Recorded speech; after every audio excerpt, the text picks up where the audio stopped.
అందుచేత దేవాలయమునందు దర్శన విధి, ఈశ్వరుణ్ణి దాటి వెళ్ళడానికి ఇక ద్వారం ఉండదు. మనుష్య జన్మ యొక్క చిట్ట చివరి ప్రయోజనం ఆయన్ని చేరడమే, ఆయన్ని దాటడానికి ఇంకేం లేదు. అందుకే పృష్ఠభాగంలో అంతరాలయానికి ఇక ద్వారం ఉంచరు. ఈశ్వరుడు మీకు ఫలప్రదాత, మీకాయన ఫలం ఇవ్వడానికి మీరు ఆయనకి ఫలం ఇవ్వాలి. ఆయనకి కాయలు ఇవ్వడం దోషం, ఆయనకి ఫలాలు ఇవ్వాలి. కాయలు ఎవరికి ఇవ్వాలి? అర్చకుడికి ఇవ్వాలి. మీ ఇంట్లో అరటి చెట్టు కాసిందనుకోండి, 4 అరటికాయలు అర్చక స్వామికి ఇవ్వాలి, 4 అరటి పళ్ళు ఈశ్వరుడికి ఇవ్వాలి. 2 అగరత్తులు ఇవ్వండి, 3 కర్పూరం బిళ్ళలు ఇవ్వండి, 4 తమలపాకులు ఇవ్వండి, 2 వక్కలు ఇవ్వండి, అథవా ఓ బెల్లంగడ్డ తెచ్చి ఇవ్వండి. తప్ప కాయలు పట్టుకొని దేవాలయ ప్రవేశము చేయరాదు. నేను యథార్థంగా మీకు ఆగమంలో ఉన్న విషయాలు మాట్లాడుతున్నాను. ప్రదోషం దాటిపోతే, ప్రదోషము అంటే సాయంకాలం అసుర సంధ్య వేళ, అసుర సంధ్య వేళ ప్రత్యేకంగా పరమేశ్వరుడు ఈ భూమండలం మీద కదులుతాడు. 2 ప్రదోష వేళలో తాండవం చేస్తాడు.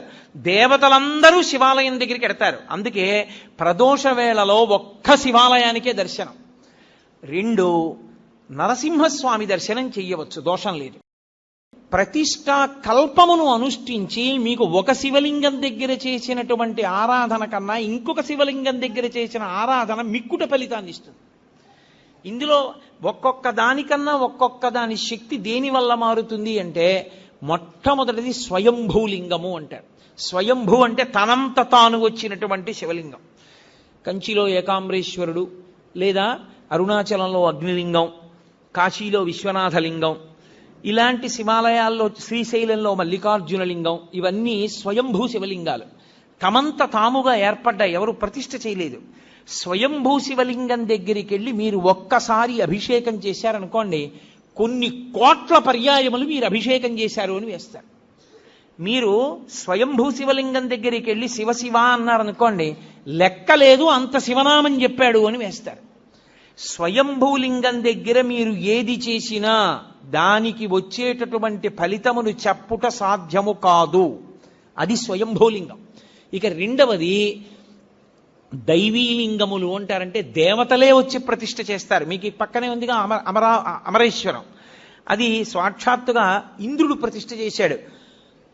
అలా దేవతలు ప్రతిష్ఠ చేసినటువంటి శివాలయం అయితే అది దివ్యలింగములు అని పిలుస్తారు. ఇక 3వది ఆర్షలింగములు అంటారు. ఆర్షలింగములు అంటే ఋషులు ప్రతిష్ఠ చేసినవి. ఋషులు ప్రతిష్ఠ చేసిన శివాలయం దగ్గరికి వెళ్ళి, శివలింగం దగ్గరికి వెళ్ళి మీరు ఏదైనా ఓ పూజ చేశారనుకోండి, 1,00,000 మార్లు చేసినట్లు మీ ఖాతాలో వేస్తారు. ఓ మారేడుదలం ఋషి ప్రతిష్ఠ చేయబడిన అగస్త్య ప్రతిష్ఠ శివలింగము అన్నారనుకోండి, మీరు బిల్వదళం వేశారనుకోండి, 1,00,000 మార్లు వేశారని గుర్తు. అందుకే తీర్థయాత్ర యాత్ర చేసేటప్పుడు గురువుగారితో చెయ్యండి అని ఎందుకంటారో తెలుసా? ఈ తేడా తెలియడానికి. లేకపోతే అక్కడ నువ్వు గిరగిరా తిరిగి వచ్చేస్తే ఏమి సంపాదిస్తావు అక్కడికి వెళ్ళి? ఒరే, దానికి బ్రహ్మసూత్రం ఉందిరా, కాస్త తేనె పోయి హుండీలో 10 రూపాయలు వేయిరా, ఇంకొక మాట సాష్టాంగం చేయరా అని గురువుగారు చెప్తే కదా నువ్వు ఫలితం పొందేది. నీకు బ్రహ్మసూత్రం అంటే తెలియదు, శివలింగం మీద గీత ఎందుకుందో నీకు తెలియకపోతే నువ్వు వెళ్ళి కూడా ఏం చేసుకుంటావు ఆ క్షేత్రానికి?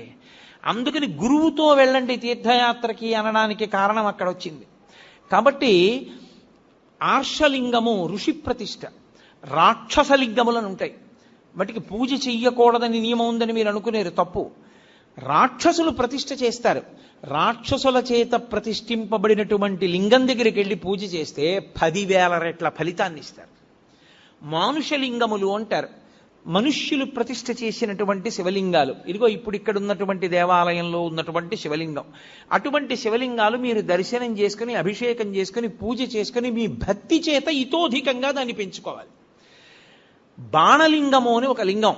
బాణలింగము నర్మదా నది ప్రవాహమునందు నీటి ఉరిపిడికి రాళ్లు శివలింగాలుగా మారుతాయి. వాటిని బాణం అంటారు. అసలు నిజంగా పంచాయతనంలో బాణమే ఉండాలి. కాబట్టి బాణలింగము అంటారు. ఆ బాణలింగం సృష్టిలో తనంత తానుగా నీటి ఉరిపిడికి వస్తుంది. అలాగే చిట్ట చివర వచ్చేటటువంటిది దైవీలింగము. ఇందాక నేను మీతో మనవి చేశానే, అరకు లోయలో పడితే వస్తుంటుంది శివలింగం అని. అలా వచ్చినటువంటి శివలింగాలు. శివలింగాలు ఇన్ని రకాలుగా వస్తాయి. కారణం ఏంటంటే కేవలము మనుష్యుల్ని ఉద్ధరించుట కొరకు. మీరు ఒక శివలింగం దగ్గరికి వెళ్ళి చేసినటువంటి ఉపాసన మీకు అంత శక్తినిస్తుంది. అందుకే ప్రత్యేకంగా కోరి కోరి కోరి కోరి వెడతారు తీర్థయాత్ర. వెళ్ళి అక్కడక్కడ ఉండేటటువంటి శివలింగాల్ని దర్శనం చేసుకుని తిరిగి వస్తుంటారు. కారణమేమి అంటే ఇదే ప్రధానమైనటువంటి కారణం. ఒక చోటుకి వెళ్ళి మీరు చేసినటువంటి ఫలితానికి వేరొక చోటుకి వెళ్ళి మీరు చేసిన ఫలితానికి చాలా తేడా వచ్చేస్తుంది. దేవాలయమునందు ప్రవేశమునకు అందుకే మీకు ఇంత అనుగ్రహాన్ని కట్టపెట్టేస్తుంది. కాబట్టే దర్శన విధి అని ఒక పాఠం. ఇలాగే వెళ్ళాలి సుమా అని తప్ప ఇంకొకలా వెళ్ళవద్దు. శివాలయంలో మీకు వెంటనే అనుగ్రహం కలగాలి అని అనుకుంటే మీరు వెళ్ళిన దాంట్లో ఒక్క నిమిషం వృధా కాకుండా పరిపూర్ణంగా శివానుగ్రహం పొందాలి అనుకుంటే ఎలా బయలుదేరాలో చెప్పింది శాస్త్రం. త్రిపుండ్రములను ధరించి బొట్టు పెట్టుకుని పంచ కట్టుకుని ఉత్తరీయాన్ని తీసి నడుముకి బిగించుకుని మీద ఉత్తరీయం వేసుకోకుండా శివాలయం బయటే చెప్పులు విడిచిపెట్టి కాళ్ళు కడుక్కుని కుడికాలు ముందు పెట్టి లోపలికి వెళ్ళి మొట్టమొదట రాజగోపురాన్ని చూసి తర్వాత శివాలయ గోపురాన్ని చూసి అప్పుడు మీరు శివాలయం దగ్గరికి వెళ్ళి నంది దగ్గర మాత్రమే మీరు ప్రదక్షిణాన్ని ప్రారంభం చేయవలసి ఉంటుంది. కాబట్టి నందీశ్వరుడి దగ్గర ప్రదక్షిణాన్ని ప్రారంభం చేసి వెళ్ళేటప్పుడు దేవాలయంలో మహామంటపము, అర్ధమంటపము, ముఖమంటపము అని 3 మంటపాలు ఉంటాయి. ఈ 3 మంటపాలు దేనికి గుర్తు అంటే స్థూల సూక్ష్మ కారణ శరీరములకు గుర్తు. ఈ 3 శరీరములను నేను అధిగమించేటటువంటి అదృష్టం నాకు కలగాలని కోరుకోవడం ముఖమంటపాన్ని మహామంటపాన్ని, అర్ధమంటపాన్ని, ముఖమంటపాన్ని దాటాలి. దాటేటప్పుడు శివాలయానికి ప్రదక్షిణం చేస్తే ఒక్క మారు చేస్తే చాలు, 3 మార్లు చేస్తే విశేషం. ఎందుకని 3 మాటలు? భగవాన్ రమణ మహర్షి ఎందుకు గిరి ప్రదక్షిణం చెయ్యాలి అన్నదానికి చెప్తుండేవారు. అంటే మీరు ప్రదక్షిణం చెయ్యడానికి కాళ్ళు కదుపుతుంటే మీ పాపములు కాలిపోతాయి. మీరు ఏ కోరికతో అలమటిస్తున్నారో ఆ కోరికలు ఇవ్వబడతాయి. మీరు ఏ కోరిక లేకుండా ప్రదక్షిణం చేస్తుంటే అంటే జన్మ జన్మాంతరములందు చేసిన పాపములు కూడా కాలిపోతాయి. ఆఖరి ఊపిరి దగ్గర పాపపుణ్యములు లేని స్థితి కల్పించి మోక్షం ఇవ్వబడుతుంది. ప్రదక్షిణం. అందుకు శివాలయ ప్రదక్షిణ వచ్చింది. నేను కాదు, స్కాందంలోంచి సాక్షాత్ భగవాన్ రమణులు చెప్తుండేవారు కూర్చోబెట్టి ఎందుకు గిరి ప్రదక్షిణం చెయ్యాలో. కాబట్టి ప్రదక్షిణం 3 మార్లు చేస్తారు. ఎందుకు 3 మార్లు చేయడం అంటే నేను ఈషణత్రయాన్ని విడిచిపెట్టగలిగిన శక్తిని నాకు ఈషణత్రయము అంటే ప్రధానమైనటువంటివి ధనేష, దారేష, పుత్రేష. ధనేష డబ్బు మీద వ్యామోహం వదలదు, దారేష భార్య మీద వ్యామోహం వదలదు, పుత్రేష కొడుకు మీద వ్యామోహం వదలదు. ఈశ్వర ఈ వ్యామోహాలన్నీ వెంట పెట్టుకుని ఏం పొందుతాను? పెద్దవాణ్ణి అయిపోయాను, నాకు ఇంకా ఈ వ్యామోహాలు తగ్గించి నువ్వు వాణ్ణి భద్రంగా నువ్వు చూడు అని కోరుకుని తిరిగితే 3 మార్లు దాని చేత వాసనాత్రయాన్ని ఈశ్వరుడు తీసేస్తాడు, ఈషణత్రయాన్ని తీసేస్తాడు. తీసేసిన తర్వాత బలిమంటపం దగ్గరికి రావాలి. వచ్చి బలిమంటపం దగ్గర నమస్కారం చెయ్యాలి. ఎందుకు అంటే మనలో ఉండేటటువంటి కామక్రోధ లోభ మద మోహమాత్సర్యములనేటటువంటి అరిషడ్వర్గములను బలివ్వాలి అక్కడ. అంటే విడిచిపెట్టేసేటటువంటి శక్తి నాకు ఈశ్వరా కల్పించు. అవి మిమ్మల్ని విడిచిపెట్టవు, అవి విడిచిపెట్టేలా ప్రవర్తించగలిగిన శక్తి మీకు కలగాలి. వాటికి అసహ్యం వెయ్యాలి. అబ్బా వీడిని పట్టుకుంటే ఏమొచ్చిందిరా, వీడేమి మనం కోరుకునేటట్టుగా ప్రవర్తించడని వెళ్ళిపోవాలి. కోపం రాదు ఆయనకి. ఓర్పు, కోపము స్థానమునందు ఓర్పుతో గెలుస్తాడు. కామము ఈశ్వర కామంగా మారుస్తాడు. ఇలా మార్చగలిగిన శక్తి దేని వలన వస్తుంది అంటే బలిమంటపం దగ్గరికి వెళ్ళి నమస్కారం చెయ్యాలి. అంతేగాని బలిమంటపం దగ్గర ఏ నమస్కారం చేయకుండా దాటకూడదు. అరిషడ్వర్గములను విడిచిపెట్టడానికి బలిమంటపానికి నమస్కారం చెయ్యాలి. అమ్మ ఎందుకమ్మా పిల్లాడితో ఎంతమంది మీ చుట్టూ ఉన్న వాళ్ళు ఇబ్బంది పడుతున్నారు నేను చెప్పే వరకు మీరు గమనించలేరా? ఎంతమంది దృష్టి కేంద్రీకరణ పాడైపోతోంది. కాసేపు ఎందుకు పిల్లాన్ని తీసుకుని బయటికి వెళ్ళరు? బయటికి వెళ్ళండి పిల్లాన్ని తీసుకుని. కాబట్టి బలిహరణ మంటపము దాని దగ్గర మీలో ఉండేటటువంటి అరిషడ్వర్గములను మీరు బలివ్వాలి. బలివ్వడము అంటే ఏదో జంతువుల్ని తీసుకొచ్చి చంపేయమని కాదు నా ఉద్దేశ్యం. వాటిని అధిగమించగలిగినటువంటి శక్తి ఈశ్వర కృపాకటాక్ష వీక్షణముల చేత మీకు అబ్బాలని కోరుకోవడం, అది బలిమంటపం దగ్గర నమస్కారం. తర్వాత ఈశ్వరుడి యొక్క వాహనానికి నమస్కారం చేస్తారు. నందీశ్వరుడు, గరుత్మంతుడు వీళ్ళు వహిస్తారు పరమేశ్వరుణ్ణి. వహించడం అంటే వీపు మీద కూర్చోబెట్టడం కాదు, ఎప్పుడు గుండెల్లో పెట్టుకుంటారు. అందుకే నంది చూపు శివుడి మీద ఉంటుంది, పృష్ఠభాగం ప్రపంచానికి ఇస్తాడు. ఆయనకి ప్రపంచంతో సంబంధం లేదు, పరమేశ్వరుడితో సంబంధం. ఎప్పుడు నిరంతరం నిన్ను గుండెలో పెట్టుకుని ఆరాధన చేసేటటువంటి ఈ వాహనం ఎటువంటిదో, పరమేశ్వర నేను కూడా నిన్ను గుండెల్లో పెట్టుకుని ఎప్పుడూ నీ గురించి స్మరణ చెయ్యగలిగినటువంటి భక్తి నాకు కల్పించు. కాబట్టి వాహనానికి నమస్కారం చెయ్యాలి. ఒక్క శివాలయం దగ్గర మాత్రం వాహనానికి నమస్కారం చేస్తే కుదరదు. ప్రదోషం దాటిపోతే, ప్రదోషము అంటే సాయంకాలం అసుర సంధ్య వేళ, అసుర సంధ్య వేళ ప్రత్యేకంగా పరమేశ్వరుడు ఈ భూమండలం మీద కదులుతాడు. రెండు, ప్రదోష వేళలో తాండవం చేస్తాడు. దేవతలందరూ శివాలయం దగ్గరికి ఎడతారు. అందుకే ప్రదోష వేళలో ఒక్క శివాలయానికే దర్శనం. రెండు, నరసింహస్వామి దర్శనం చెయ్యవచ్చు, దోషం లేదు. కాబట్టి మహానుభావుడైనటువంటి పరమేశ్వరుడి యొక్క దర్శనానికి వెళ్ళేటప్పుడు మీరు ఆ వాహనం దగ్గరికి వెళ్ళి, నువ్వు ఎలా భగవంతుణ్ణి గుండెల్లో పెట్టుకుని మోస్తున్నావో అలా నేను కూడా మోయగలిగిన శక్తినియ్యి అని అడగాలి. విష్ణు ఆలయంలో గరుత్మంతుడికి నమస్కారం చేసి వెళ్ళిపోతాం. ఒక్క శివాలయంలో మాత్రం ఒక నియమం ఉంటుంది. పగటి పూట అంతా శివలింగం ఒక్కటే ఉంటుంది దర్శనానికి యోగ్యంగా. సాయంకాలం అయిపోతే సాధారణంగా కవచం పెట్టేస్తారు. కవచము అంటే రూపాన్ని పెట్టేస్తారు. ఇగో ఈ వెనకాతల ఉన్న రూపం ఎలా ఉంటుందో అటువంటి దాన్ని శివలింగానికి తొడిగేస్తారు. ఒకసారి కాని శివలింగానికి కవచం తొడిగారా, ఇక మీరు నంది యొక్క శృంగముల నుండి చూడకూడదు. అలా కాని కవచం తొడిగి లేదా, మీరు తిన్నగా నిలబడి శివలింగాన్ని చూడకూడదు.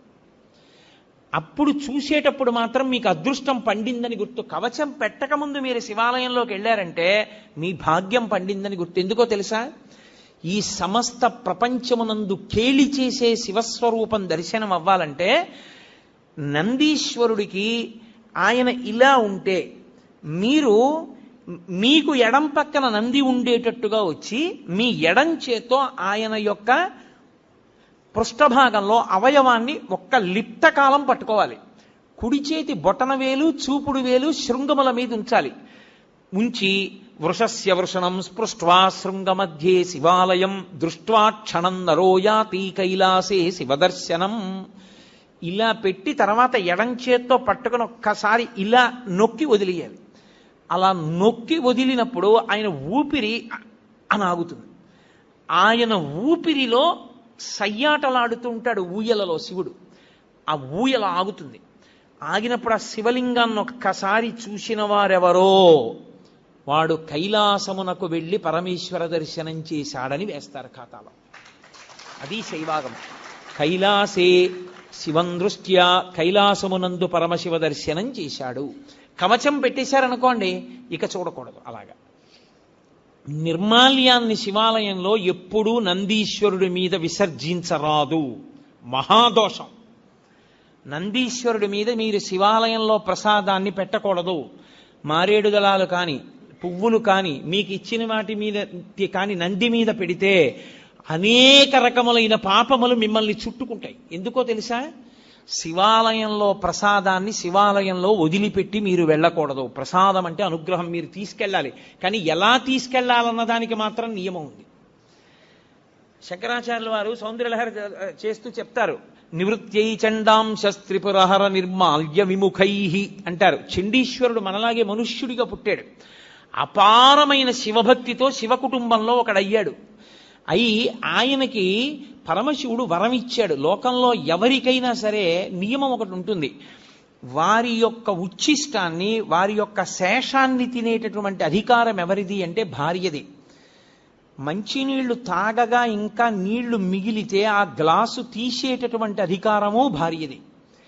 తన విస్తట్లో భోజనం చేసిన తర్వాత మిగిలిన పదార్థాన్ని తినడానికి అధికారం ఉన్నది భార్యయే. ఇతరులకు ఎవ్వరికీ అధికారం లేదు. అలా ఒక్క భార్య తినాలి. పరమశివుడు లోకమునకు మొట్టమొదటి మహానుభావుడు. అయినా కూడా ఆయన చండీశ్వరుడికి ఒక వరం ఇచ్చాడు. నేను తినగా మిగిలినదేదో అది పార్వతి కూడా ముట్టడానికి వీల్లేదు, నువ్వు తింటావు. కాబట్టి నివృత్తి చండాంశ స్త్రిపురహర నిర్మాల్య విముఖై. అందుకే మీరు శివాలయంలో కొబ్బరికాయ ఇచ్చారనుకోండి, కొట్టి మీకు ఇచ్చారనుకోండి, మీరు దాన్ని ప్రీతితో చూడకూడదు. దాన్ని అలా చేత్తో పట్టుకుని మారేడు దళాలు చండీశ్వరుడి దగ్గరికి వెళ్ళాలి. చండీశ్వర స్థానంలో ఆయన ఎప్పుడు ధ్యానముద్ర యందు కూర్చుని ఉంటాడు. దురదృష్టం ఏంటంటే చండీశ్వర స్థానం మీద ఏ శివాలయంలోనూ శ్రద్ధ ఉండదు. మీరు చూడండి, ఎప్పుడైనా ఏ శివాలయంలోనైనా ఎండిపోయి వెలవెలబోతున్నట్టు ఉంటాడు. అసలు శివాలయంలో 8వ శివస్వరూపం అది, అంత జాగ్రత్తగా ఉంచాలి దాన్ని. అక్కడికి వెళ్ళి మీరు చిటికె వెయ్యాలి. చిటికెల చండీశ్వరుడు అంటారు. ఆయనకి చెవుడు కాదు, ఆయన ధ్యానమునందు ఉంటాడు.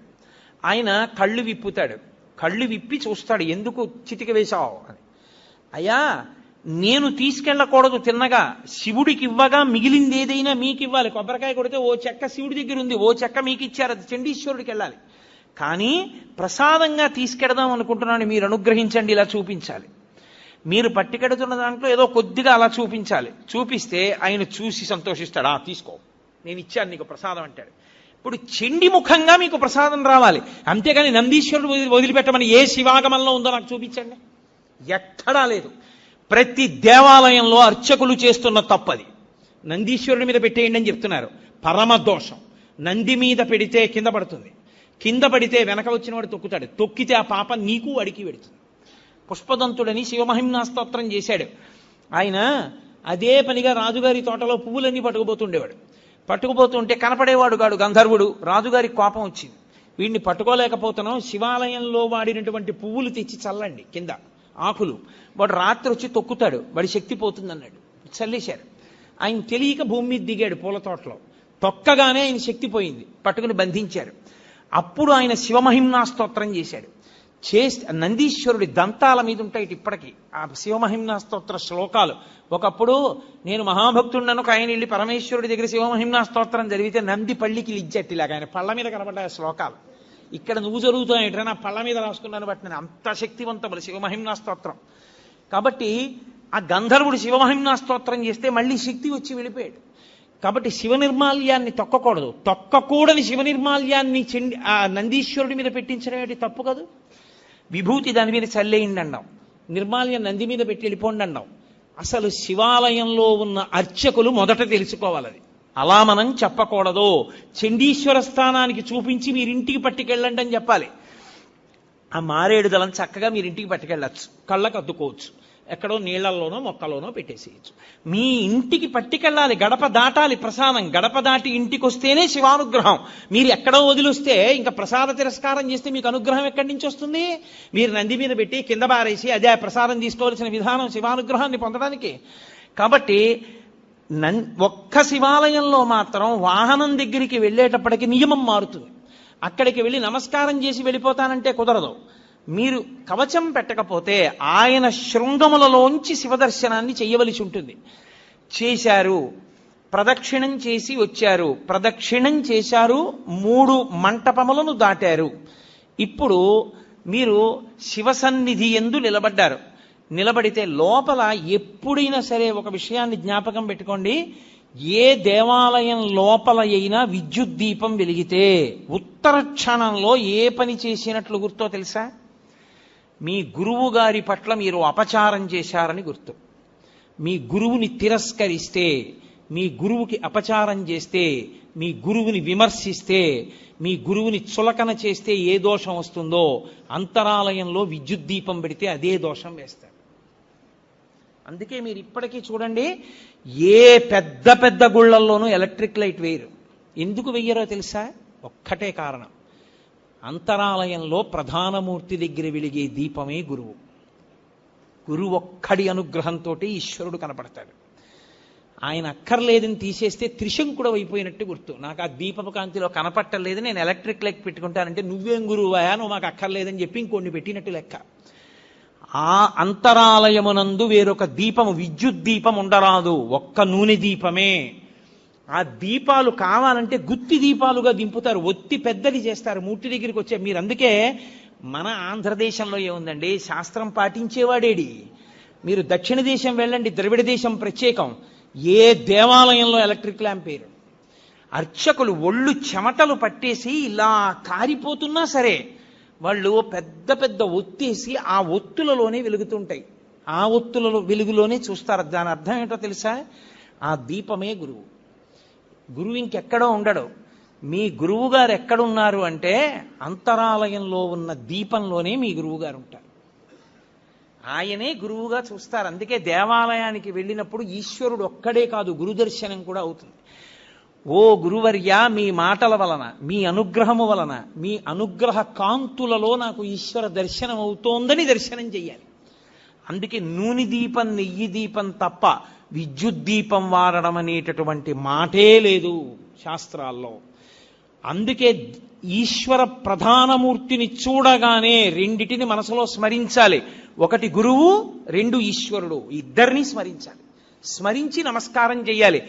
ఉత్తర క్షణంలో మీకు అనుగ్రహం గురువు ద్వారా కృప చేయబడుతుంది. మళ్ళీ దీపపు కాంతి ద్వారానే మళ్ళీ మీకు ఆ కన్నులకు ఆ దీపపు కాంతి ద్వారానే మీకు ఈశ్వర కటాక్షము గురుముఖంగా ప్రసరిస్తుంది. అందుచేత దేవాలయమునందు దర్శన విధి. ఈశ్వరుణ్ణి దాటి వెళ్ళడానికి ఇక ద్వారం ఉండదు. మనుష్య జన్మ యొక్క చిట్ట చివరి ప్రయోజనం ఆయన్ని చేరడమే. ఆయన్ని దాటడానికి ఇంకేం లేదు. అందుకే పృష్ఠభాగంలో అంతరాలయానికి ఇక ద్వారం ఉంచరు. అంతరాలయంలో ఉన్న పరమేశ్వరుడికి సమర్పణం చేసినప్పుడు ముచిక నుంచి తనంత తాను విడినవి ఇవ్వాలి.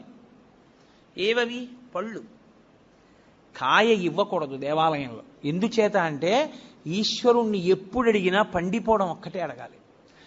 ఈశ్వరుడు మీకు ఫలప్రదాత. మీకాయన ఫలం ఇవ్వడానికి మీరు ఆయనకి ఫలం ఇవ్వాలి. ఆయనకి కాయలు ఇవ్వడం దోషం. ఆయనకి ఫలాలు ఇవ్వాలి. కాయలు ఎవరికి ఇవ్వాలి? అర్చకుడికి ఇవ్వాలి. మీ ఇంట్లో అరటి చెట్టు కాసిందనుకోండి, 4 అరటికాయలు అర్చక స్వామికి ఇవ్వాలి. 4 అరటి పళ్ళు ఈశ్వరుడికి ఇవ్వాలి.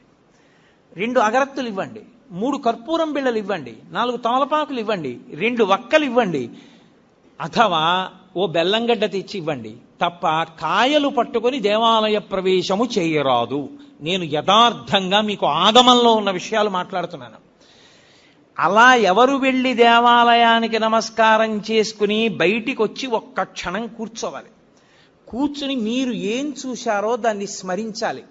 మిగిలినవన్నీ ఎలా ఉన్నా తప్పకుండా దేవాలయంలోంచి బయటికి వచ్చేసేటప్పుడు మనసులో ఒకటి నిలబడాలి. ఆ పక్కన వేలాడుతున్నటువంటి దీపంలో పక్కకి ఉన్న పెద్ద ఒత్తి, దాని వెలుతురు. ఆ వెలుతురులో ఈశ్వరుడు చూడాలి. ముందు గుత్తి దీపం, ఒత్తి, ఒత్తికున్న జ్వాల, జ్వాలలో ఈశ్వరుడు. ఇప్పుడు గురువుగారు, గురువుగారి పాదములు, గురువుగారి అనుగ్రహముగా ఈశ్వరుడు. మీరు సర్వశ్రేయస్సులు పొందేస్తారు. కళ్ళు మూసుకుని ఆ దర్శనం చేసి బయటికి రావాలి. అది ఏ గురువు అనుగ్రహంతో గుడివేపుకి నడిచారో ఆ గురువు అనుగ్రహంతో ఈశ్వర దర్శనం చేసి కృతజ్ఞత చెప్పి పైకొచ్చినట్టు. కాబట్టి ఒక దేవాలయ దర్శన విధి ఈశ్వర దర్శనమునందు తెలిసి చేయి, తెలియక చేయి. నువ్వు వెళ్ళేటప్పుడు శివాలయంలో ప్రదక్షిణం చేస్తూ మెల్లగా ఓం తత్పురుషముఖాయ నమః, ఓం అఘోరముఖాయ నమః, ఓం సద్యోజాతముఖాయ నమః, ఓం వామదేవముఖాయ నమః, ఓం ఈశానముఖాయ నమః అని 5 ముఖాలకి నమస్కరించి నువ్వు చక్కగా మౌనంగా ఆ చండీశ్వరుడికి చూపించి ప్రసాదం పట్టుకుని ఇంటికి వస్తే పరిపూర్ణమైనటువంటి శివానుగ్రహాన్ని నువ్వు పొందుతావు. ఆ శివానుగ్రహము వలన నీవు సాధించుకోలేనిదన్నది ఇంకా లేదు లోకంలో. ఏదైనా సరే నువ్వు పొందగలవు. చిట్ట చివరికి సరే, నాకు అది సభాముఖంగా చెప్పడం ఇష్టం లేదు, కానీ తరువుకొస్తున్న మృత్యువుని కూడా వాయిదా వేయించడానికి శివాగమంలో మార్గం చెప్పారు. అన్ని వేళలా నేను దాన్ని వాడుకోమని చెప్పను, కానీ తరువుకొచ్చేస్తున్న మృత్యువుని కొద్ది కాలం వాయిదా వేయాలంటే సుశిక్షితంగా ఉంటే ఆ శివాలయంలో ఒక అభిషేకం చేసి వాయిదా వేయచ్చు. శివాగమం చెప్పింది. ఖచ్చితం, మేం చెప్తున్నాం ఇదే మార్గం, ఇది తప్ప వినా మార్గము లేదని చెప్పేసింది. అంత శక్తివంతము శివాలయం అంటే. ఆ శివారాధన చేసి చేసి చేసి చేసి చేసి శివస్వరూపులైపోతారు.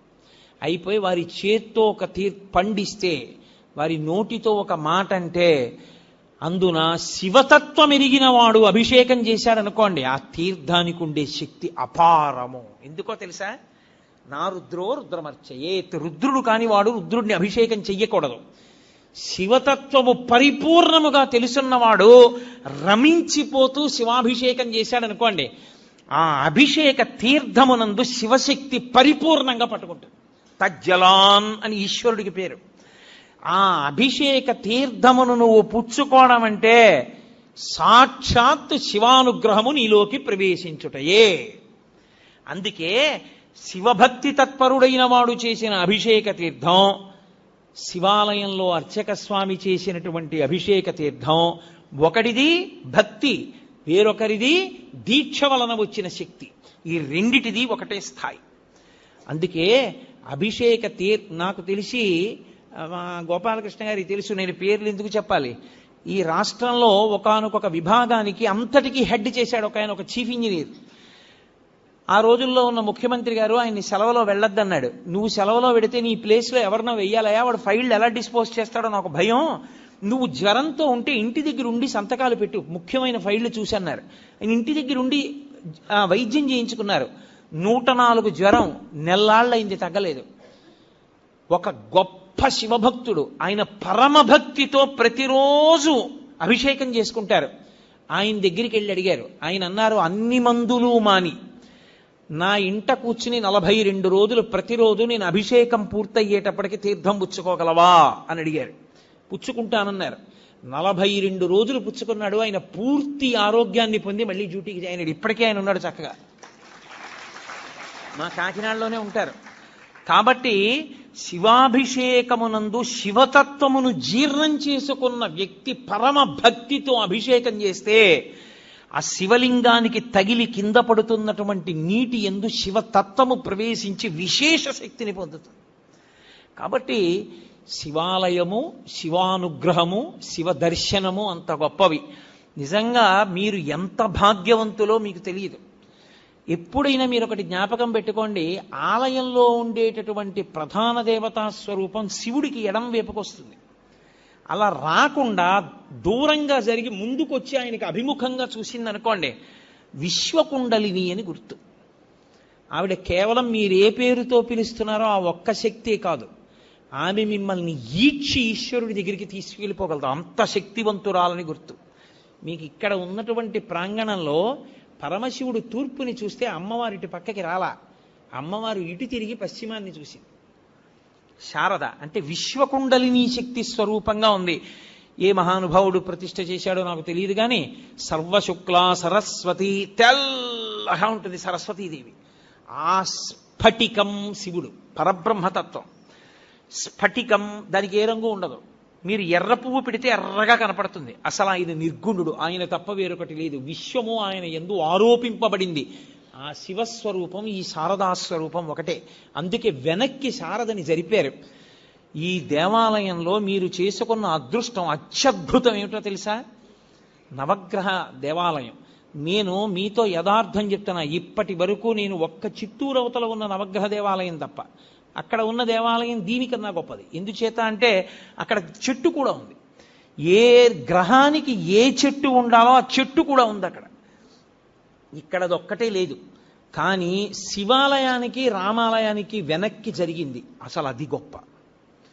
ఇక్కడ ఎంతమంది మహానుభావులు ప్రతిష్టలు చేశారో నాకు స్ఫురణలో లేదు, కానీ అది చాలా గొప్ప. ఎందుకంటే గ్రహానికి ఈశ్వరుడితో సమాన స్థాయి లేదు. 2 అడుగులు వెనక్కి నడిపించారు.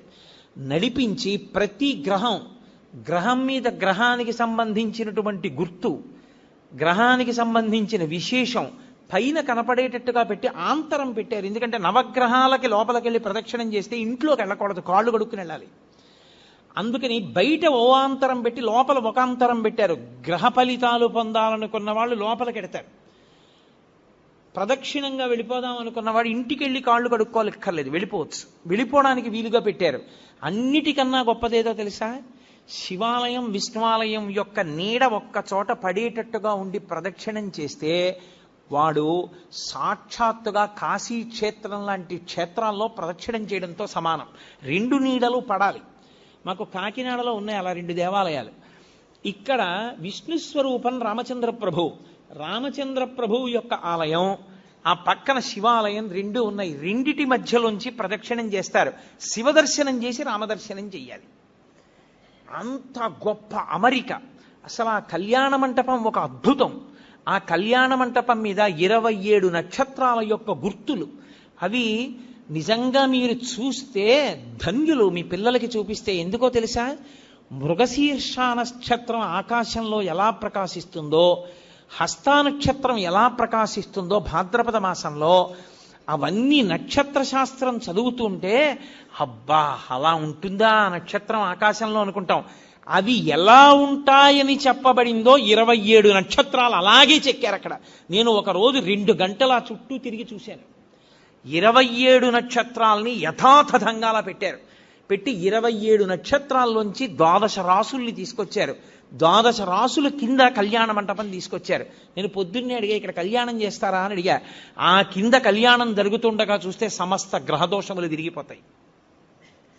అసలు ఆంధ్రదేశంలో అపూర్వమైనటువంటి దేవాలయ సమ్మేళనాల్లో ఈ ప్రాంతం ఒకటి. అందుకే నేను గుంటూరు రావడం అంటే అంత సంతోషంగా వస్తాను. దీన్ని హరిప్రసాద్ గారు కాదు, మీ అందరూ కూడా నడుం కట్టి పరిరక్షించుకోవాలి. చక్కగా ఈ దేవాలయంలో ఉన్న శక్తిని మీ అందరూ కూడా అనుభవించాలి. అనుభవించి దేవతల యొక్క అనుగ్రహాన్ని పరిపూర్ణంగా మీరు పొందగలగాలి. అంత గొప్ప క్షేత్రం, అంత గొప్ప వైశిష్ట్యం కలిగినటువంటి స్థానములు. అటువంటి బిల్వవృక్షం వెనక మేడి చెట్టు, గోశాల, ఇన్ని ఏకకాలంలో ఉన్న దేవాలయం ఎక్కడుంది? అసలు యథార్థానికి నాకు ఇక్కడ వసతి గృహంలో ఉండడాన్ని ఎంతో ఇష్టపడేవాడిని. కారణాంతరముల చేత నాకు కొన్ని చికాకులు కలిగి నేను ఇక్కడి నుంచి వెళ్ళిపోయాను, వేరొక చోట ఉంటున్నాను తప్ప. యథార్థానికి నాకు ఇప్పటికీ మనసులో ఇక్కడ ఉండడమే ఇష్టం. ఎందుకంటే లేచి నాకు ఆ శిఖరాలు చూడడం, ఆ దేవాలయాల పైన ఉండేటటువంటి ఆ కలశలు చూడడం, ఈ ప్రాంగణంలోకి రావడం, శంకరాచార్యుల వారి గుళ్ళోకి ఉత్తరీయం లేకుండా వెళ్ళి ప్రణిపాతం చేయడం నాకు ఎంత ప్రీతిపాత్రములో. కానీ వేరు కారణముల చేత ఇంకొక చోట ఉండి ఇక్కడికి రావలసి వస్తోంది నేను. కాబట్టి అంత గొప్ప ప్రాంగణం ఇది. దొరకమంటే దొరికేది కాదు. నిజంగా శృంగగిరికి పీఠాధిపత్యం వహించినటువంటి మహాపురుషులు అపారమైనటువంటి కారుణ్య దృష్టిని కురిపించారు.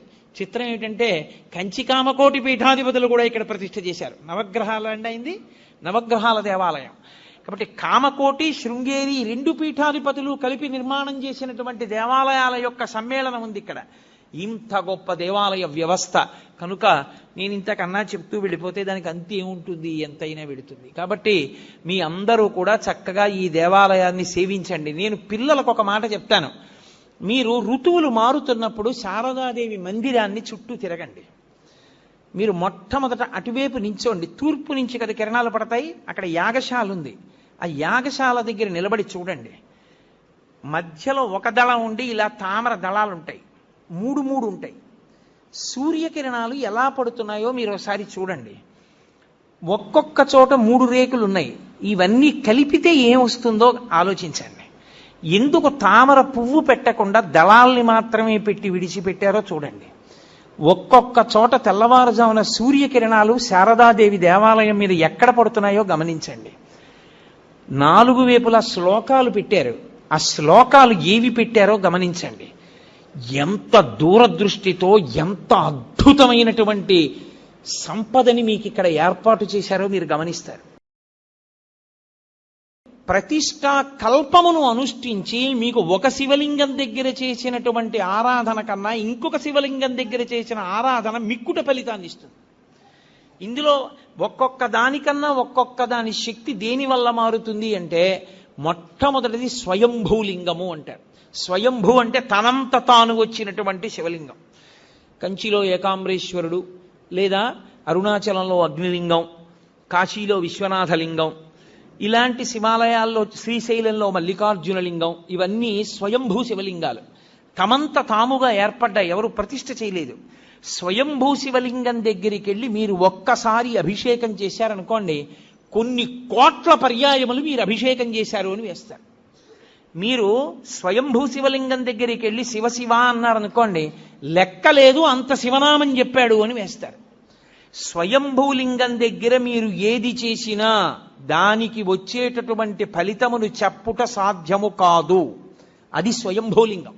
ఇక రెండవది దైవీలింగములు అంటారంటే దేవతలే వచ్చి ప్రతిష్ఠ చేస్తారు. మీకు ఈ పక్కనే ఉందిగా అమరేశ్వరం, అది సాక్షాత్తుగా ఇంద్రుడు ప్రతిష్ఠ చేశాడు. అలా దేవతలు ప్రతిష్ఠ చేసినటువంటి శివాలయం అయితే అది దివ్యలింగములు అని పిలుస్తారు. ఇక మూడవది ఆర్షలింగములు అంటారు. ఆర్షలింగములు అంటే ఋషులు ప్రతిష్ఠ చేసినవి. ఋషులు ప్రతిష్ఠ చేసిన శివాలయం దగ్గరికి వెళ్ళి, శివలింగం దగ్గరికి వెళ్ళి మీరు ఏదైనా ఓ పూజ చేశారనుకోండి, 1,00,000 మార్లు చేసినట్లు మీ ఖాతాలో వేస్తారు. ఓ మారేడుదలం ఋషి ప్రతిష్ఠ చేయబడింది, అగస్త్య ప్రతిష్ఠ శివలింగము అన్నారనుకోండి, మీరు బిలవదళం వేశారనుకోండి, 1,00,000 మార్లు వేశారని గుర్తు. అందుకే తీర్థయాత్ర యాత్ర చేసేటప్పుడు గురువు గారితో చెయ్యండి అని ఎందుకంటారో తెలుసా? ఈ తేడా తెలియడానికి. లేకపోతే అక్కడ నువ్వు గిరగిరా తిరిగి వచ్చేస్తే ఏమి సంపాదిస్తావు అక్కడికి వెళ్ళి? ఒరే దానికి బ్రహ్మసూత్రం ఉందిరా, కాస్త తేనె పోయి హుండీలో ఓ 10 రూపాయలు వేయిరా, ఇంకొక మాట సాష్టాంగం చేయరా అని గురువుగారు చెప్తే కదా నువ్వు ఫలితం పొందేది. నీకు బ్రహ్మసూత్రం అంటే తెలియదు, శివలింగం మీద గీత ఎందుకుందో నీకు తెలియకపోతే నువ్వు వెళ్ళి కూడా ఏం చేసుకుంటావు ఆ క్షేత్రానికి? అందుకని గురువుతో వెళ్ళండి తీర్థయాత్రకి అనడానికి కారణం అక్కడ వచ్చింది. కాబట్టి ఆర్షలింగము ఋషి ప్రతిష్ఠ, రాక్షసలింగములను ఉంటాయి. వాటికి పూజ చెయ్యకూడదని నియమం ఉందని మీరు అనుకునేరు, తప్పు. రాక్షసులు ప్రతిష్ఠ చేస్తారు. రాక్షసుల చేత ప్రతిష్ఠింపబడినటువంటి లింగం దగ్గరికి వెళ్ళి పూజ చేస్తే 10,000 రెట్ల ఫలితాన్ని ఇస్తారు. మానుషలింగములు అంటారు. మనుష్యులు ప్రతిష్ఠ చేసినటువంటి శివలింగాలు. ఇదిగో ఇప్పుడు ఇక్కడ ఉన్నటువంటి దేవాలయంలో ఉన్నటువంటి శివలింగం. అటువంటి శివలింగాలు మీరు దర్శనం చేసుకుని, అభిషేకం చేసుకుని, పూజ చేసుకుని మీ భక్తి చేత ఇతోధికంగా దాన్ని పెంచుకోవాలి. బాణలింగము అని ఒక లింగం. బాణలింగము నర్మదా నది ప్రవాహమునందు నీటి ఉరిపిడికి రాళ్లు శివలింగాలుగా మారుతాయి. వాటిని బాణం అంటారు. అసలు నిజంగా పంచాయతనంలో బాణమే ఉండాలి. కాబట్టి బాణలింగము అంటారు. ఆ బాణలింగం సృష్టిలో తనంత తానుగా నీటి ఉరిపిడికి వస్తుంది. అలాగే చిట్ట చివర వచ్చేటటువంటిది దైవీలింగము. ఇందాక నేను మీతో మనవి చేశానే, అరకు లోయలో పడితే వస్తుంటుంది శివలింగం అని. అలా వచ్చినటువంటి శివలింగాలు. శివలింగాలు ఇన్ని రకాలుగా వస్తాయి. కారణం ఏంటంటే కేవలము మనుష్యుల్ని ఉద్ధరించుట కొరకు. మీరు ఒక శివలింగం దగ్గరికి వెళ్ళి చేసినటువంటి ఉపాసన మీకు అంత శక్తినిస్తుంది. అందుకే ప్రత్యేకంగా కోరి కోరి కోరి కోరి వెడతారు తీర్థయాత్ర. వెళ్ళి అక్కడక్కడ ఉండేటటువంటి శివలింగాల్ని దర్శనం చేసుకుని తిరిగి వస్తుంటారు. కారణం ఏమి అంటే ఇదే ప్రధానమైనటువంటి కారణం. ఒక చోటుకి వెళ్ళి మీరు చేసినటువంటి ఫలితానికి వేరొక చోటుకి వెళ్ళి మీరు చేసిన ఫలితానికి చాలా తేడా వచ్చేస్తుంది. దేవాలయమునందు ప్రవేశమునకు అందుకే మీకు ఇంత అనుగ్రహాన్ని కట్టపెట్టేస్తుంది. కాబట్టే దర్శన విధి అని ఒక పాఠం. ఇలాగే వెళ్ళాలి సుమా అని తప్ప ఇంకొకలా వెళ్ళవద్దు. శివాలయంలో మీకు వెంటనే అనుగ్రహం కలగాలి అని అనుకుంటే, మీరు వెళ్ళిన దాంట్లో ఒక్క నిమిషం వృధా కాకుండా పరిపూర్ణంగా శివానుగ్రహం పొందాలి అనుకుంటే ఎలా బయలుదేరాలో చెప్పింది శాస్త్రం. త్రిపుండ్రములను ధరించి బొట్టు పెట్టుకుని పంచ కట్టుకుని ఉత్తరీయాన్ని తీసి నడుముకి బిగించుకుని మీద ఉత్తరీయం వేసుకోకుండా శివాలయం బయటే చెప్పులు విడిచిపెట్టి కాళ్ళు కడుక్కుని కుడికాలు ముందు పెట్టి లోపలికి వెళ్ళి మొట్టమొదట రాజగోపురాన్ని చూసి తర్వాత శివాలయ గోపురాన్ని చూసి అప్పుడు మీరు శివాలయం దగ్గరికి వెళ్ళి నంది దగ్గర మాత్రమే మీరు ప్రదక్షిణాన్ని ప్రారంభం చేయవలసి ఉంటుంది. కాబట్టి నందీశ్వరుడి దగ్గర ప్రదక్షిణాన్ని ప్రారంభం చేసి వెళ్ళేటప్పుడు దేవాలయంలో మహామంటపము, అర్ధమంటపము, ముఖమంటపము అని 3 మంటపాలు ఉంటాయి. ఈ 3 మంటపాలు దేనికి గుర్తు అంటే స్థూల సూక్ష్మ కారణ శరీరములకు గుర్తు.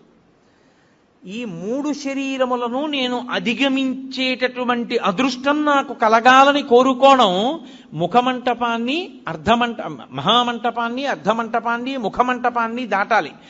దాటేటప్పుడు శివాలయానికి ప్రదక్షిణం చేస్తే ఒక్క మారు చేస్తే చాలు, 3 మార్లు చేస్తే విశేషం.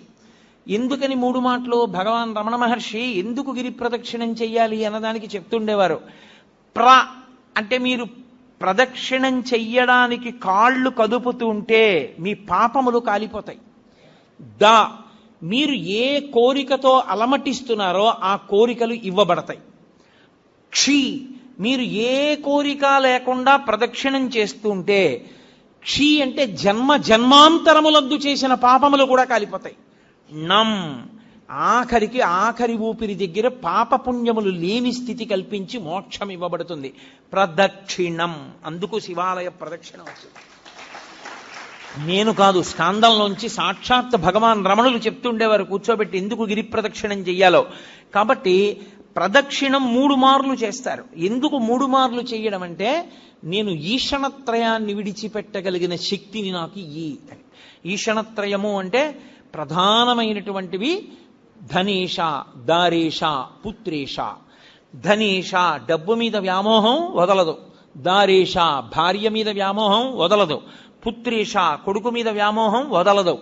ఈశ్వర ఈ వ్యామోహాలన్నీ వెంట పెట్టుకుని ఏం పొందుతాను, పెద్దవాణ్ణి అయిపోయాను, నాకు ఇంకా ఈ వ్యామోహాలు తగ్గించి నువ్వు వాణ్ణి భద్రంగా నువ్వు చూడు అని కోరుకుని తిరిగితే 3 మార్లు దాని చేత వాసనాత్రయాన్ని ఈశ్వరుడు తీసేస్తాడు, ఈషణత్రయాన్ని తీసేస్తాడు.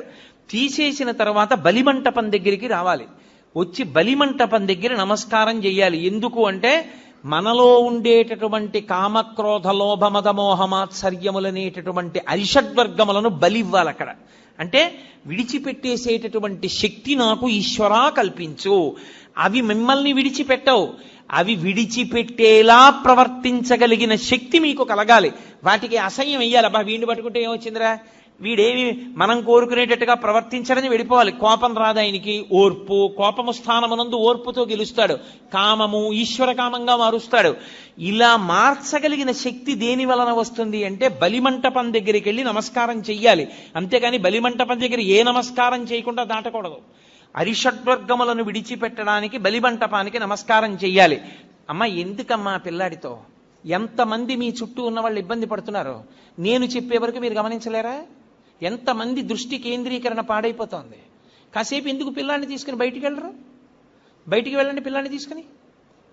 కాబట్టి బలిహరణ మంటపము, దాని దగ్గర మీలో ఉండేటటువంటి అరిషడ్వర్గములను మీరు బలివ్వాలి. బలివ్వడము అంటే ఏదో జంతువుల్ని తీసుకొచ్చి చంపేయమని కాదు నా ఉద్దేశ్యం. వాటిని అధిగమించగలిగినటువంటి శక్తి ఈశ్వర కృపాకటాక్ష వీక్షణముల చేత మీకు అబ్బాలని కోరుకోవడం, అది బలిమంటపం దగ్గర నమస్కారం. తర్వాత ఈశ్వరుడి యొక్క వాహనానికి నమస్కారం చేస్తారు. నందీశ్వరుడు, గరుత్మంతుడు వీళ్ళు వహిస్తారు పరమేశ్వరుణ్ణి. వహించడం అంటే వీపు మీద కూర్చోబెట్టడం కాదు, ఎప్పుడు గుండెల్లో పెట్టుకుంటారు. అందుకే నంది చూపు శివుడి మీద ఉంటుంది, పృష్ఠభాగం ప్రపంచానికి ఇస్తాడు. ఆయనకి ప్రపంచంతో సంబంధం లేదు, పరమేశ్వరుడితో సంబంధం. ఎప్పుడు నిరంతరం నిన్ను గుండెలో పెట్టుకుని ఆరాధన చేసేటటువంటి ఈ వాహనం ఎటువంటిదో, పరమేశ్వర నేను కూడా నిన్ను గుండెల్లో పెట్టుకుని ఎప్పుడూ నీ గురించి స్మరణ చెయ్యగలిగినటువంటి భక్తి నాకు కల్పించు. కాబట్టి వాహనానికి నమస్కారం చెయ్యాలి. ఒక్క శివాలయం దగ్గర మాత్రం వాహనానికి నమస్కారం చేస్తే కుదరదు. ప్రదోషం దాటిపోతే, ప్రదోషము అంటే సాయంకాలం అసుర సంధ్య వేళ, అసుర సంధ్య వేళ ప్రత్యేకంగా పరమేశ్వరుడు ఈ భూమండలం మీద కదులుతాడు. 2 ప్రదోష వేళలో తాండవం చేస్తాడు.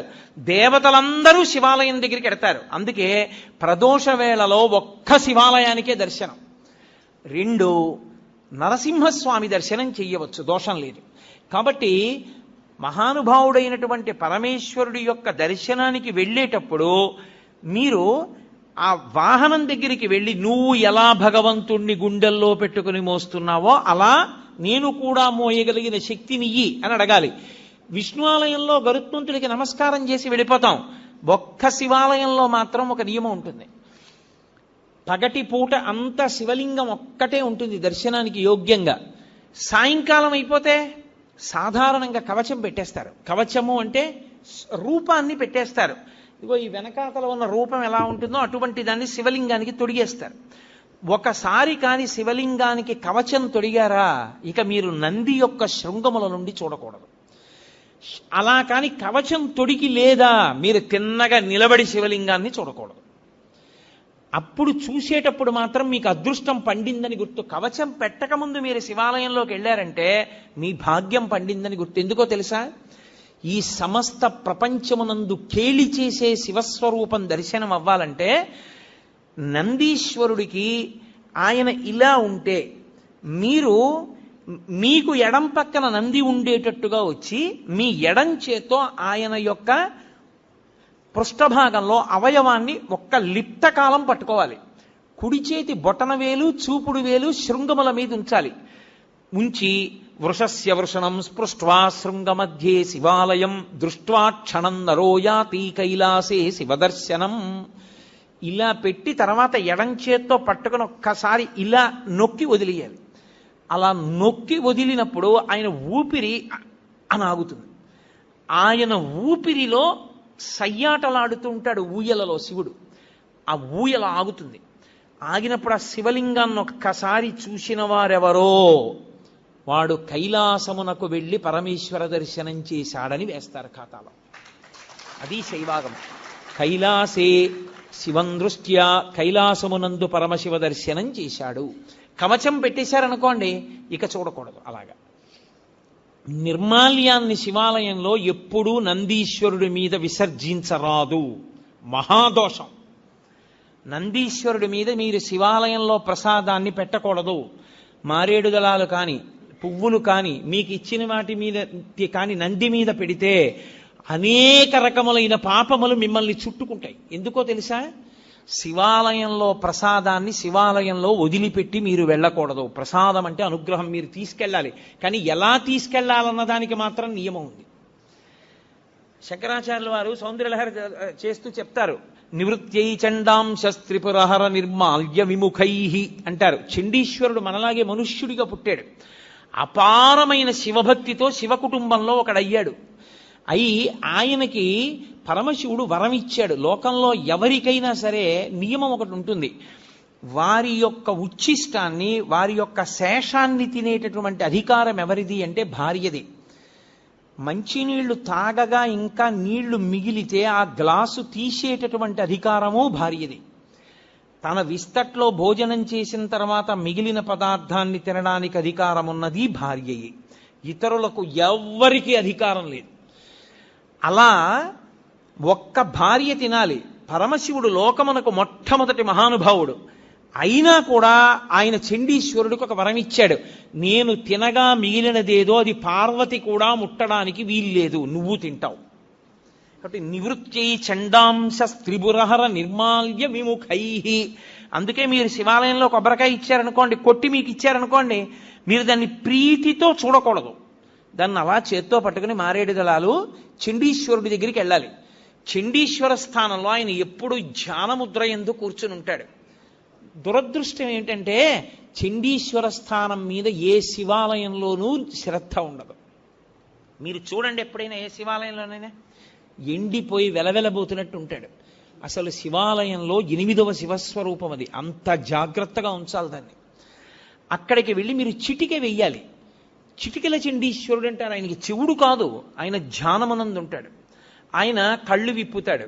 కళ్ళు విప్పి చూస్తాడు, ఎందుకు చిటిక వేశావు అని. అయ్యా, నేను తీసుకెళ్ళకూడదు తిన్నగా, శివుడికి ఇవ్వగా మిగిలింది ఏదైనా మీకు ఇవ్వాలి. కొబ్బరికాయ కొడితే ఓ చెక్క శివుడి దగ్గర ఉంది, ఓ చెక్క మీకు ఇచ్చారు, అది చండీశ్వరుడికి వెళ్ళాలి. కానీ ప్రసాదంగా తీసుకెడదాం అనుకుంటున్నాను, మీరు అనుగ్రహించండి, ఇలా చూపించాలి. మీరు పట్టుకెడుతున్న దాంట్లో ఏదో కొద్దిగా అలా చూపించాలి. చూపిస్తే ఆయన చూసి సంతోషిస్తాడు. తీసుకో, నేను ఇచ్చాను నీకు ప్రసాదం అంటాడు. ఇప్పుడు చండి ముఖంగా మీకు ప్రసాదం రావాలి. అంతేగాని నందీశ్వరుడు వదిలిపెట్టమని ఏ శివాగమంలో ఉందో నాకు చూపించండి. ఎక్కడా లేదు. ప్రతి దేవాలయంలో అర్చకులు చేస్తున్న తప్పది. నందీశ్వరుడి మీద పెట్టేయండి అని చెప్తున్నారు. పరమ దోషం. నంది మీద పెడితే కింద పడుతుంది, కింద పడితే వెనక వచ్చిన వాడు తొక్కుతాడు, తొక్కితే ఆ పాప నీకు అడిగి పెడుతుంది. పుష్పదంతుడని శివమహిమ్నా స్తోత్రం చేశాడు. ఆయన అదే పనిగా రాజుగారి తోటలో పువ్వులన్నీ పట్టుకుపోతుండేవాడు. పట్టుకుపోతుంటే కనపడేవాడు కాడు గంధర్వుడు. రాజుగారికి కోపం వచ్చింది, వీడిని పట్టుకోలేకపోతున్నాం, శివాలయంలో వాడినటువంటి పువ్వులు తెచ్చి చల్లండి కింద ఆకులు. వాడు రాత్రి వచ్చి తొక్కుతాడు, వాడి శక్తి పోతుందన్నాడు. చల్లేశారు. ఆయన తెలియక భూమి మీద దిగాడు పూల తోటలో. తొక్కగానే ఆయన శక్తి పోయింది, పట్టుకుని బంధించారు. అప్పుడు ఆయన శివమహిమ్నా స్తోత్రం చేశాడు. నందీశ్వరుడి దంతాల మీద ఉంటాయి ఇప్పటికీ ఆ శివమహిమ్నా స్తోత్ర శ్లోకాలు. ఒకప్పుడు నేను మహాభక్తుడినను ఒక ఆయన వెళ్ళి పరమేశ్వరుడి దగ్గర శివమహిమ్నా స్తోత్రం జరిగితే నంది పళ్ళికి లిజ్జట్టిలాగా ఆయన పళ్ళ మీద కనబడ్డాయి శ్లోకాలు. ఇక్కడ నువ్వు జరుగుతాయంటే నా పళ్ళ మీద రాసుకున్నాను బట్టి నేను అంత శక్తివంతములు శివమహిమ్నా స్తోత్రం. కాబట్టి ఆ గంధర్వుడు శివమహిమ్నా స్తోత్రం చేస్తే మళ్ళీ శక్తి వచ్చి వెళ్ళిపోయాడు. కాబట్టి శివ నిర్మాల్యాన్ని తొక్కకూడదు. తొక్కకూడని శివ నిర్మాల్యాన్ని ఆ నందీశ్వరుడి మీద పెట్టించడం ఏంటి తప్పు కాదు. విభూతి దాని మీద చల్లేయండి అన్నాం, నిర్మాల్యం నంది మీద పెట్టి వెళ్ళిపోండి అన్నాం. అసలు శివాలయంలో ఉన్న అర్చకులు మొదట తెలుసుకోవాలది. అలా మనం చెప్పకూడదు. చండీశ్వర స్థానానికి చూపించి మీరింటికి పట్టుకెళ్ళండి అని చెప్పాలి. ఆ మారేడు దళం చక్కగా మీరింటికి పట్టుకెళ్ళచ్చు, కళ్ళకు అద్దుకోవచ్చు, ఎక్కడో నీళ్లలోనో మొక్కలోనో పెట్టేసేయచ్చు. మీ ఇంటికి పట్టుకెళ్ళాలి, గడప దాటాలి ప్రసాదం. గడప దాటి ఇంటికి వస్తేనే శివానుగ్రహం. మీరు ఎక్కడో వదిలిస్తే ఇంకా ప్రసాద తిరస్కారం చేస్తే మీకు అనుగ్రహం ఎక్కడి నుంచి వస్తుంది? మీరు నంది మీద పెట్టి కింద బారేసి అదే ప్రసాదం తీసుకోవాల్సిన విధానం శివానుగ్రహాన్ని పొందడానికి. కాబట్టి ఒక్క శివాలయంలో మాత్రం వాహనం దగ్గరికి వెళ్ళేటప్పటికి నియమం మారుతుంది. అక్కడికి వెళ్ళి నమస్కారం చేసి వెళ్ళిపోతానంటే కుదరదు. మీరు కవచం పెట్టకపోతే ఆయన శృంగములలోంచి శివదర్శనాన్ని చెయ్యవలసి ఉంటుంది. చేశారు, ప్రదక్షిణం చేసి వచ్చారు, ప్రదక్షిణం చేశారు, 3 మంటపములను దాటారు. ఇప్పుడు మీరు శివసన్నిధి యందు నిలబడ్డారు. నిలబడితే లోపల ఎప్పుడైనా సరే ఒక విషయాన్ని జ్ఞాపకం పెట్టుకోండి. ఏ దేవాలయం లోపల అయినా విద్యుత్ దీపం వెలిగితే ఉత్తర క్షణంలో ఏ పని చేసినట్లు గుర్తో తెలుసా? మీ గురువు గారి పట్ల మీరు అపచారం చేశారని గుర్తు. మీ గురువుని తిరస్కరిస్తే, మీ గురువుకి అపచారం చేస్తే, మీ గురువుని విమర్శిస్తే, మీ గురువుని చులకన చేస్తే ఏ దోషం వస్తుందో అంతరాలయంలో విద్యుత్ దీపం పెడితే అదే దోషం వేస్తారు. అందుకే మీరు ఇప్పటికీ చూడండి, ఏ పెద్ద పెద్ద గుళ్ళల్లోనూ ఎలక్ట్రిక్ లైట్ వేయరు. ఎందుకు వెయ్యరో తెలుసా? ఒక్కటే కారణం, అంతరాలయంలో ప్రధానమూర్తి దగ్గర వెలిగే దీపమే గురువు. గురువు ఒక్కడి అనుగ్రహంతో ఈశ్వరుడు కనపడతాడు. ఆయన అక్కర్లేదని తీసేస్తే త్రిశంకుడు అయిపోయినట్టు గుర్తు. నాకు ఆ దీపపు కాంతిలో కనపట్టలేదు, నేను ఎలక్ట్రిక్ లైట్ పెట్టుకుంటానంటే నువ్వేం గురువయా, నువ్వు మాకు అక్కర్లేదని చెప్పి ఇంకొన్ని పెట్టినట్టు లెక్క. ఆ అంతరాలయమునందు వేరొక దీపము, విద్యుత్ దీపం ఉండరాదు, ఒక్క నూనె దీపమే. ఆ దీపాలు కావాలంటే గుత్తి దీపాలుగా దింపుతారు, ఒత్తి పెద్దది చేస్తారు మూర్తి దగ్గరికి వచ్చే. మీరు అందుకే మన ఆంధ్రదేశంలో ఏముందండి, శాస్త్రం పాటించేవాడేడి. మీరు దక్షిణ దేశం వెళ్ళండి, ద్రవిడ దేశం ప్రత్యేకం, ఏ దేవాలయంలో ఎలక్ట్రిక్ ల్యాంప్ వేయరు. అర్చకులు ఒళ్ళు చెమటలు పట్టేసి ఇలా కారిపోతున్నా సరే వాళ్ళు పెద్ద పెద్ద ఒత్తేసి ఆ ఒత్తులలోనే వెలుగుతుంటాయి, ఆ ఒత్తులలో వెలుగులోనే చూస్తారు. దాని అర్థం ఏంటో తెలుసా? ఆ దీపమే గురువు. గురువు ఇంకెక్కడో ఉండడు. మీ గురువు గారు ఎక్కడున్నారు అంటే అంతరాలయంలో ఉన్న దీపంలోనే మీ గురువు గారు ఉంటారు. ఆయనే గురువుగా చూస్తారు. అందుకే దేవాలయానికి వెళ్ళినప్పుడు ఈశ్వరుడు ఒక్కడే కాదు, గురు దర్శనం కూడా అవుతుంది. ఓ గురువర్య, మీ మాటల వలన, మీ అనుగ్రహము వలన, మీ అనుగ్రహ కాంతులలో నాకు ఈశ్వర దర్శనం అవుతోందని దర్శనం చెయ్యాలి. అందుకే నూనె దీపం, నెయ్యి దీపం తప్ప విద్యుత్ దీపం వాడడం అనేటటువంటి మాటే లేదు శాస్త్రాల్లో. అందుకే ఈశ్వర ప్రధానమూర్తిని చూడగానే రెండిటిని మనసులో స్మరించాలి. ఒకటి గురువు, 2 ఈశ్వరుడు, ఇద్దరిని స్మరించాలి. స్మరించి నమస్కారం చెయ్యాలి. ఉత్తర క్షణంలో మీకు అనుగ్రహం గురువు ద్వారా కృప చేయబడుతుంది. మళ్ళీ దీపపు కాంతి ద్వారానే మళ్ళీ మీకు ఆ కన్నులకు ఆ దీపపు కాంతి ద్వారానే మీకు ఈశ్వర కటాక్షము గురుముఖంగా ప్రసరిస్తుంది. అందుచేత దేవాలయమునందు దర్శన విధి, ఈశ్వరుణ్ణి దాటి వెళ్ళడానికి ఇక ద్వారం ఉండదు. మనుష్య జన్మ యొక్క చిట్ట చివరి ప్రయోజనం ఆయన్ని చేరడమే, ఆయన్ని దాటడానికి ఇంకేం లేదు. అందుకే పృష్ఠభాగంలో అంతరాలయానికి ఇక ద్వారం ఉంచరు.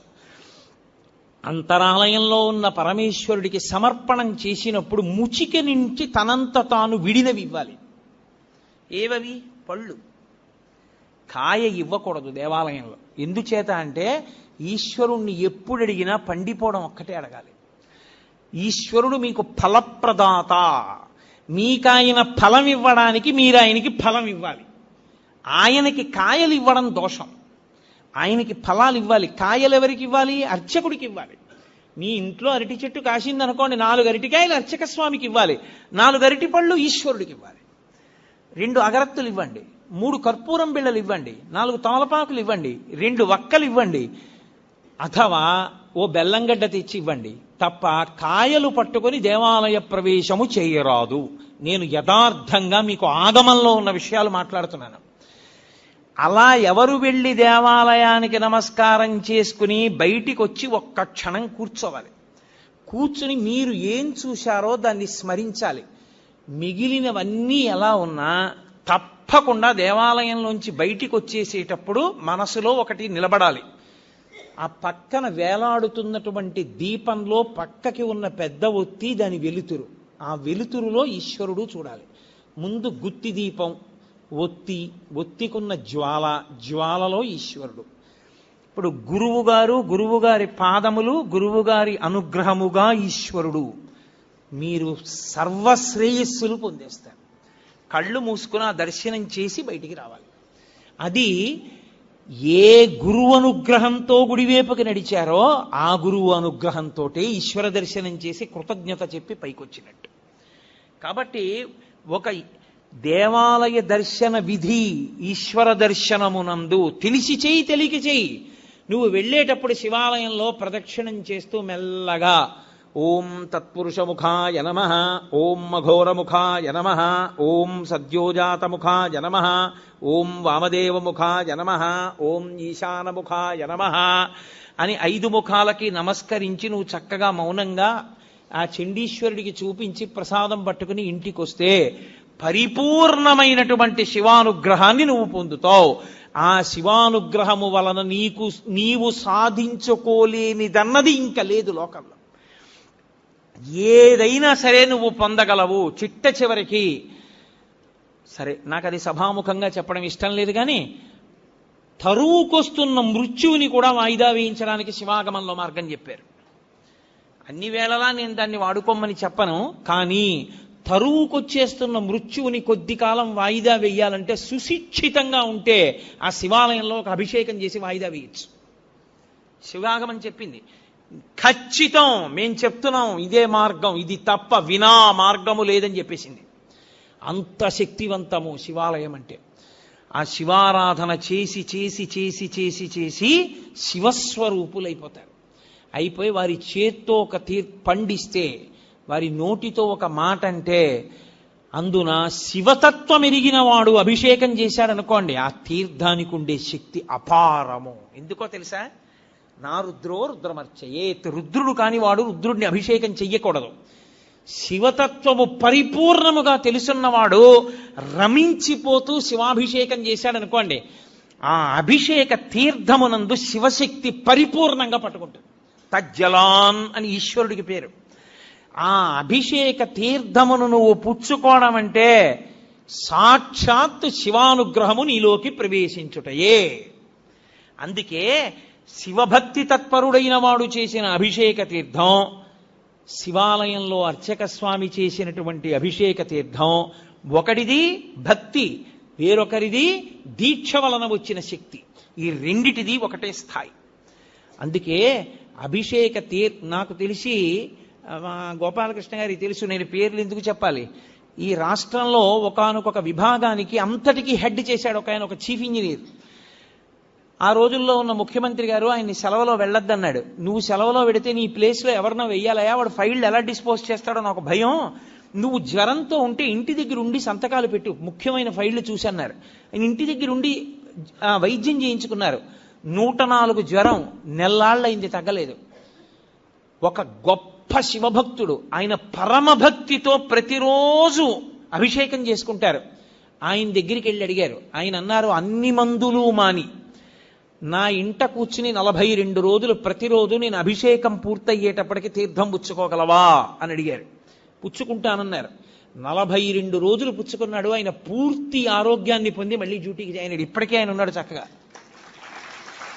మా కాకినాడలోనే ఉంటారు.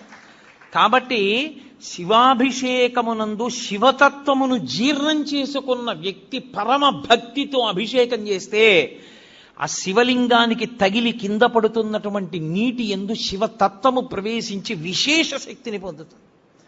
కాబట్టి శివాలయము, శివానుగ్రహము, శివ దర్శనము అంత గొప్పవి. నిజంగా మీరు ఎంత భాగ్యవంతులో మీకు తెలియదు. ఎప్పుడైనా మీరు ఒకటి జ్ఞాపకం పెట్టుకోండి, ఆలయంలో ఉండేటటువంటి ప్రధాన దేవతా స్వరూపం శివుడికి ఎడం వైపుకొస్తుంది. అలా రాకుండా దూరంగా జరిగి ముందుకొచ్చి ఆయనకి అభిముఖంగా చూసిందనుకోండి, విశ్వకుండలిని అని గుర్తు. ఆవిడ కేవలం మీరు ఏ పేరుతో పిలుస్తున్నారో ఆ ఒక్క శక్తే కాదు, ఆమె మిమ్మల్ని ఈడ్చి ఈశ్వరుడి దగ్గరికి తీసుకెళ్ళిపోగలదు, అంత శక్తివంతురాలని గుర్తు. మీకు ఇక్కడ ఉన్నటువంటి ప్రాంగణంలో పరమశివుడు తూర్పుని చూస్తే అమ్మవారు ఇటు పక్కకి రాలా, అమ్మవారు ఇటు తిరిగి పశ్చిమాన్ని చూసింది. శారద అంటే విశ్వకుండలిని శక్తి స్వరూపంగా ఉంది. ఏ మహానుభావుడు ప్రతిష్ఠ చేశాడో నాకు తెలియదు కానీ సర్వశుక్ల సరస్వతి, తెల్లగా ఉంటుంది సరస్వతీదేవి. ఆ స్ఫటికం శివుడు పరబ్రహ్మతత్వం.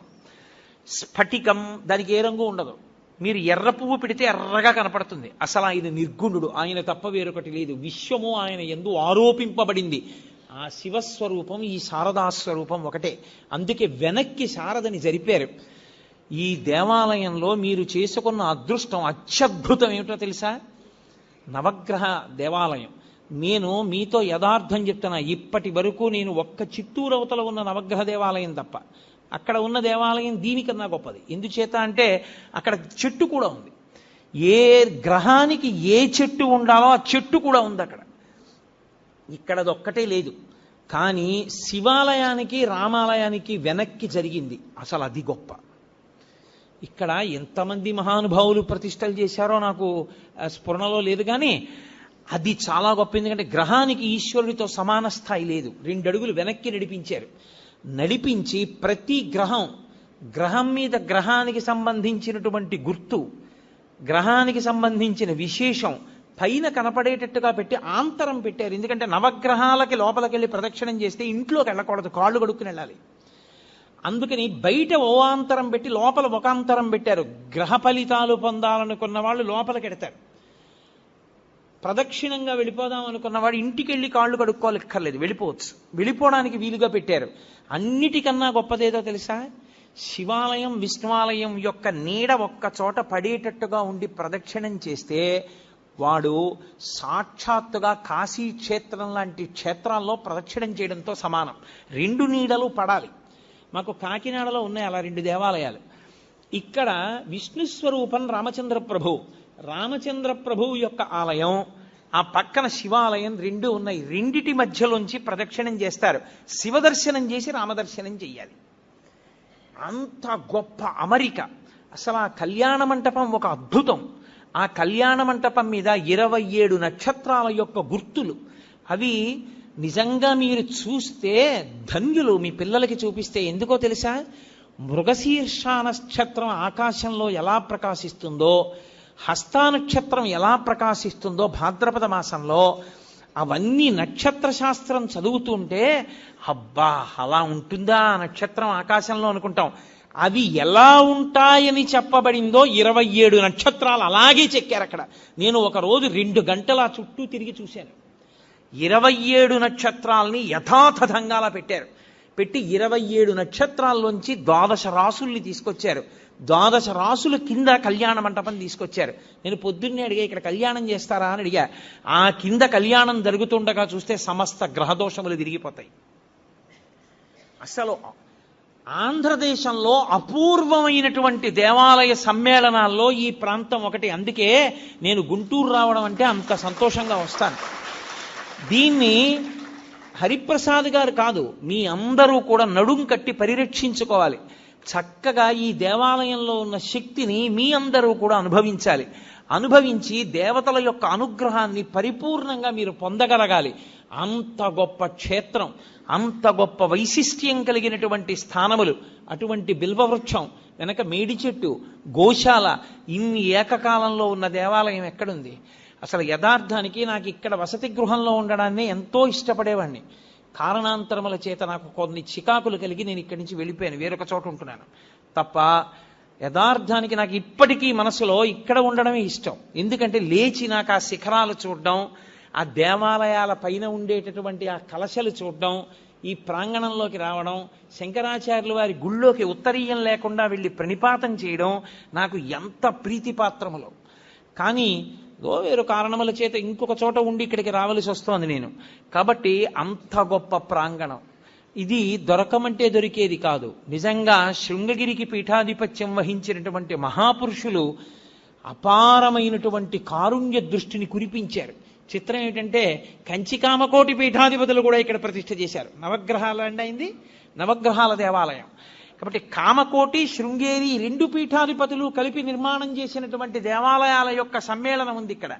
ఇంత గొప్ప దేవాలయ వ్యవస్థ కనుక నేను ఇంతకన్నా చెప్తూ వెళ్ళిపోతే దానికి అంత ఏముంటుంది, ఎంతైనా వెళుతుంది. కాబట్టి మీ అందరూ కూడా చక్కగా ఈ దేవాలయాన్ని సేవించండి. నేను పిల్లలకు ఒక మాట చెప్తాను. మీరు ఋతువులు మారుతున్నప్పుడు శారదాదేవి మందిరాన్ని చుట్టూ తిరగండి. మీరు మొట్టమొదట అటువైపు నించోండి. తూర్పు నుంచి కదా కిరణాలు పడతాయి. అక్కడ యాగశాల ఉంది. ఆ యాగశాల దగ్గర నిలబడి చూడండి. మధ్యలో ఒక దళం ఉండి ఇలా తామర దళాలు ఉంటాయి, మూడు మూడు ఉంటాయి. సూర్యకిరణాలు ఎలా పడుతున్నాయో మీరు ఒకసారి చూడండి.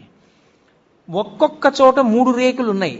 ఇవన్నీ కలిపితే ఏమొస్తుందో ఆలోచించండి. ఎందుకు తామర పువ్వు పెట్టకుండా దళాల్ని మాత్రమే పెట్టి విడిచిపెట్టారో చూడండి. ఒక్కొక్క చోట తెల్లవారుజామున సూర్యకిరణాలు శారదాదేవి దేవాలయం మీద ఎక్కడ పడుతున్నాయో గమనించండి. 4 వైపులా శ్లోకాలు పెట్టారు. ఆ శ్లోకాలు ఏవి పెట్టారో గమనించండి.